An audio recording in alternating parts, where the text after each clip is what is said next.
Hey, what's up guys? It's your boy the Big Ounce here with the second part of the Dokkan for Dummies series. Now initially I was thinking of just doing a team building guide for this part, but then I thought that would be kind of weird to gloss over some of the important basics of Dokkan battle. So, before we get into the team building aspect, I'm going to talk about awakening medals and awakening your units, followed by what information you can get by looking at your cards. So if you want to skip the explanation for awakenings and awakening medals, and just go straight into the card info, use the timestamp here. Or if you just want to go straight into the team building, use the timestamp here. Awakenings allow your cards to get stronger in battle by increasing their stats and also their rarity. There are two types of awakenings, a Z awakening and a Dokkan awakening. Z awakenings are performed using common medals and are found in various events.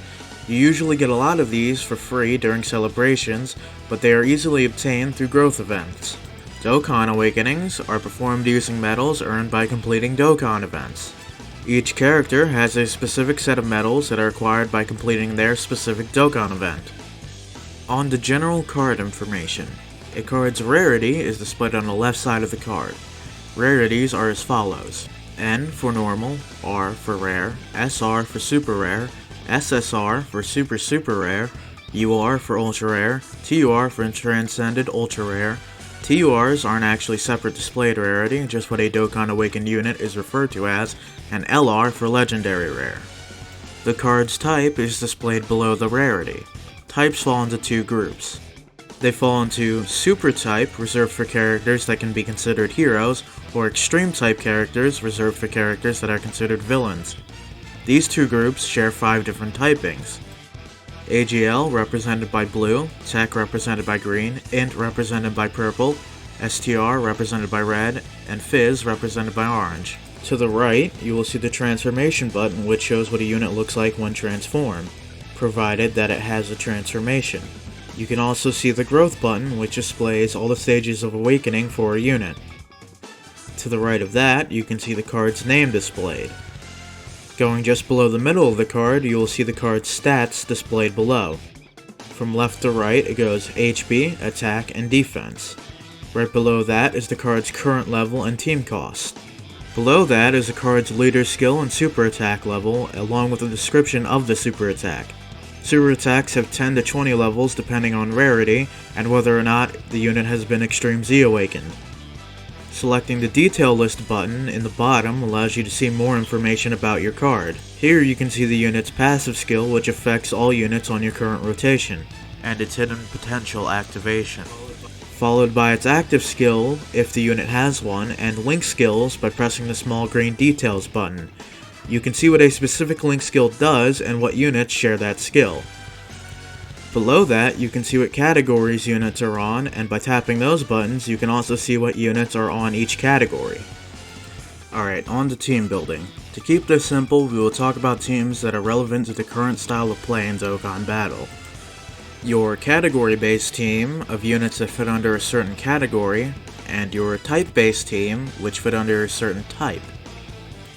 But before that, the key to any team is the team's leader. Your leader has a leader skill that affects all units on the team by either boosting attack, defense, and HP to a certain percentage, alongside a certain amount of ki, as long as their leader skill applies to what other units you are using on the team. So in this case, Android 17 leads the Androids category for ki plus 3, HP and attack plus 170%, and defense plus 130%. His leader skill will not affect any other units that are outside of the Androids category.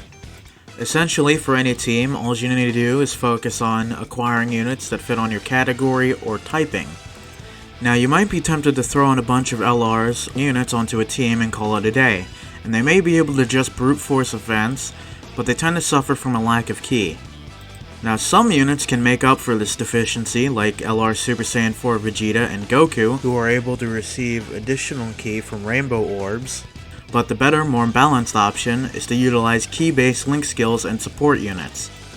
Ki links, or ki skills, will allow you to increase the amount of ki you start with on your turn, allowing you to perform super attacks, maximizing your damage output.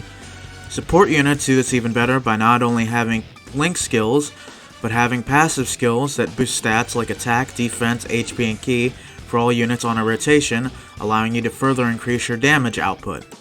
Support units aren't specifically defined in Dokkan, but you can identify them by their passive skills, usually something along the lines of boosting attack for all allies by 20%. For both category and type-based teams, all these rules apply, but where they differ is that type-based teams, while still good teams, aren't as effective for most recent Dokkan events, as they have multiple stages going through multiple typings.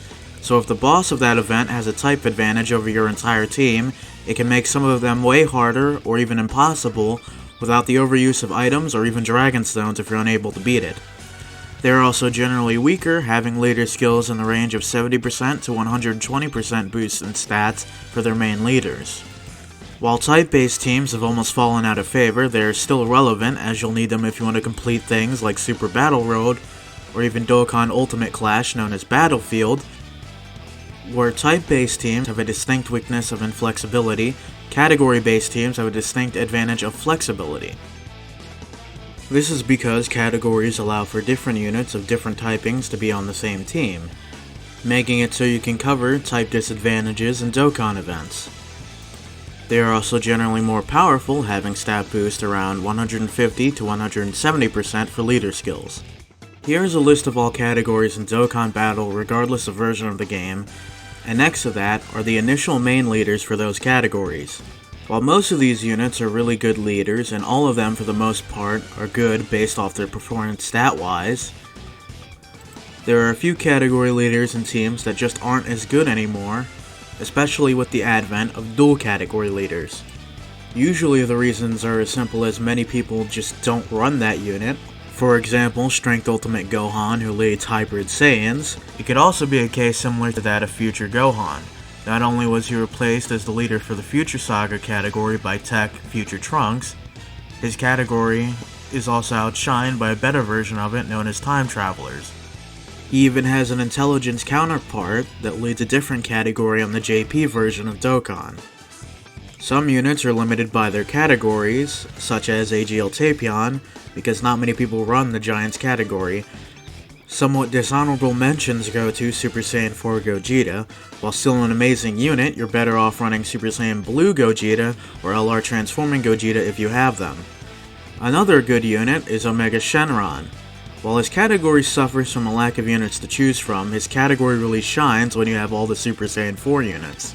Now these aren't all the somewhat lacking categories obviously, but I thought I'd point out a few that new players might want to avoid focusing on. So originally I had planned this to just be a team building guide with a second half detailing some free-to-play options, but I decided to save that for its own video coming in the near future because I added a section about card info and awakenings, as those are pretty important and I didn't want to skip over them. I also didn't want to rush the second half of this team building guide, as free-to-play options will be of significant value to new players, and I feel like that would make a better video on its own. But in the meantime, for those who want to see some good options for free-to-play units and a fully free-to-play team, I'll have a video going up within a day or two, or maybe even a little after this video goes up, of a fully free-to-play Pure Saiyans category team taking on Hit's Dokkan event. I hope you guys enjoyed this video, have a good one, and good luck on your summons. Peace.